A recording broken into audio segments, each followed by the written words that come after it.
Messieurs, dames, bien le bonjour, bienvenue dans cette nouvelle vidéo, j'espère que tout le monde va bien. Aujourd'hui, on se retrouve pour discuter du premier avion à réaction français.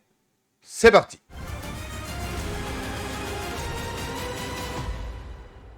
À la fin de la Seconde Guerre mondiale, comme on le sait tous, la France est mal en point. Son industrie aéronautique, jadis brillante, est à reconstruire presque de zéro. Les États-Unis et l'Union soviétique avancent à toute vitesse vers une nouvelle ère. Celle de l'aviation de chasse à réaction. Pour la France, il faut rattraper ce retard. Et rapidement. C'est alors qu'apparaît un appareil méconnu mais décisif, le tout premier chasseur à réaction produit en série dans notre pays, le MD 450 Ouragan. Avant le Mirage, avant le Rafale, tout a commencé ici.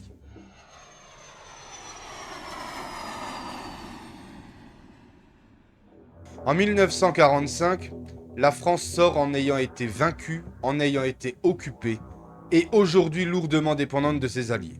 Son aviation de chasse se résume encore à des modèles à hélice, et pour la plupart des modèles étrangers comme le Spitfire anglais ou le B-26 américain.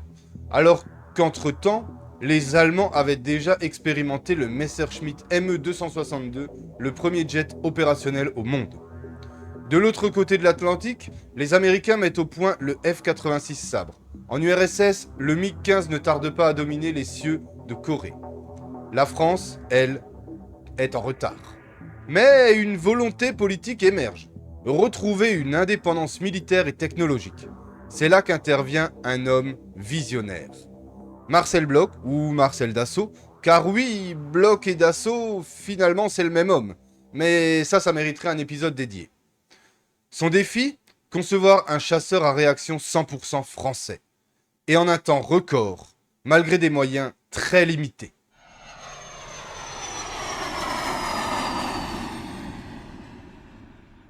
Dès 1947, l'équipe d'assaut se met au travail. Le projet baptisé MD 450 Ouragan doit être simple, robuste et rapide à produire. Pour gagner du temps, Dassault choisit un moteur étranger éprouvé, le Rolls-Royce Néné de fabrication anglaise. Cependant,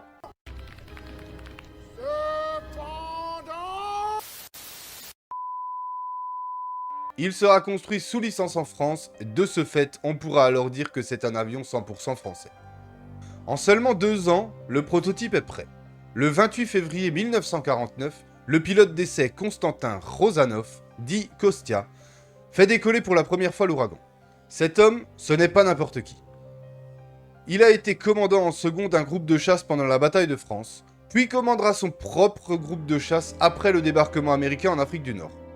Bref, le gars, c'est pas un manche avec un manche. Le vol est un succès, l'appareil est stable, fiable et prometteur.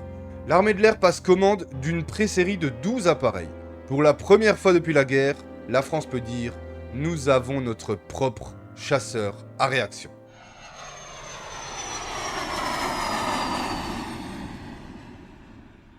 L'Ouragan n'est pas une révolution technologique, loin de là. Il s'inspire du F-84 qui a été imaginé en 1944.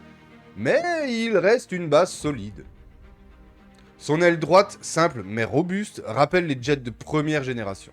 L'entrée d'air frontale caractéristique alimente le turboréacteur Néné de Rolls-Royce fabriqué sous licence par la France par Hispano-Suiza. L'avion atteint une vitesse maximale proche de 940 km/h avec un plafond de 13 000 mètres. Ce n'est pas très rapide, un Vampire anglais fonce à 860 km/h, mais lui a été fabriqué en 1943. Son armement par contre est très correct, 4 canons Hispano-Suiza de 20 mm, des MK5, capables de délivrer une puissance de feu redoutable. Il est aussi capable d'emporter bombes et roquettes pour soutenir l'attaque au sol ou faire des bombardements.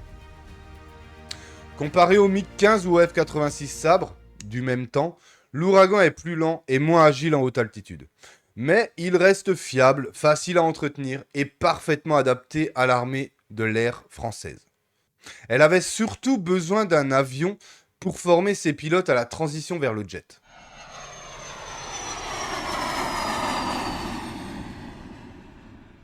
L'Ouragan va entrer officiellement en service en 1952.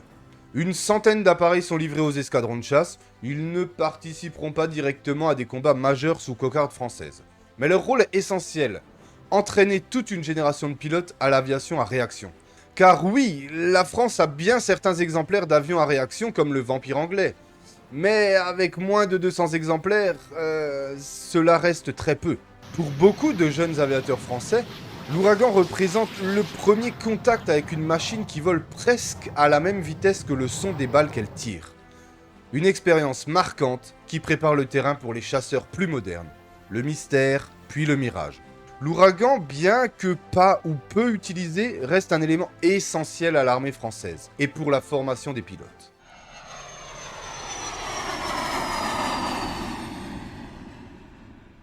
Alors si l'Ouragan n'a pas combattu sous les couleurs françaises, il a connu le feu ailleurs. Israël est le premier client étranger. En 1955, la jeune armée de l'air israélienne reçoit un lot d'Ouragan. Un an plus tard, pendant la crise de Suez, ces avions participent à des missions d'attaque au sol et d'appui rapproché.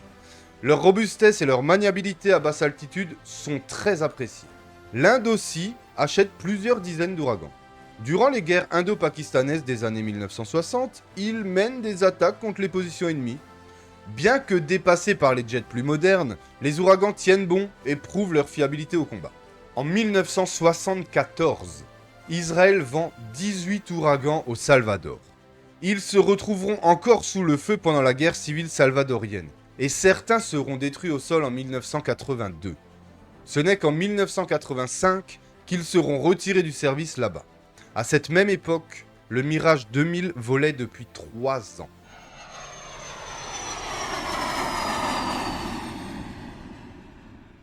L'Ouragan n'a jamais été un avion de légende comme le Mirage 3 ou le Rafale. Il n'était pas rapide, il n'était pas maniable, et souffrait d'un retard technologique dès son entrée en service. Mais son importance est immense, il a ouvert la voie. Il a permis à Dassault d'acquérir une expérience précieuse dans la conception de jets de combat. Il a redonné à la France une crédibilité aéronautique, et il a posé la première pierre d'une lignée qui allait mener au Mirage, puis au Rafale, aujourd'hui fleuron de l'industrie française. Des exemplaires de l'Ouragan survivent encore exposés dans des musées en France, en Israël et en Inde, témoins silencieux d'une époque où tout restait à construire.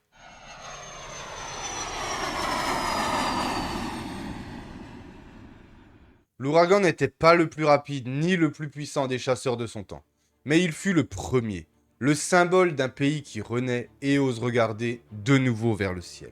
Sans lui, il n'y aurait peut-être pas eu de Mirage, pas de Rafale, et c'est pourquoi aujourd'hui encore, l'Ouragan mérite de sortir de l'oubli. Si vous avez aimé ce petit voyage dans l'histoire aéronautique, n'hésitez pas à vous abonner, à laisser un commentaire et à partager la vidéo. Et en attendant, je vous dis à bientôt. Salut, salut.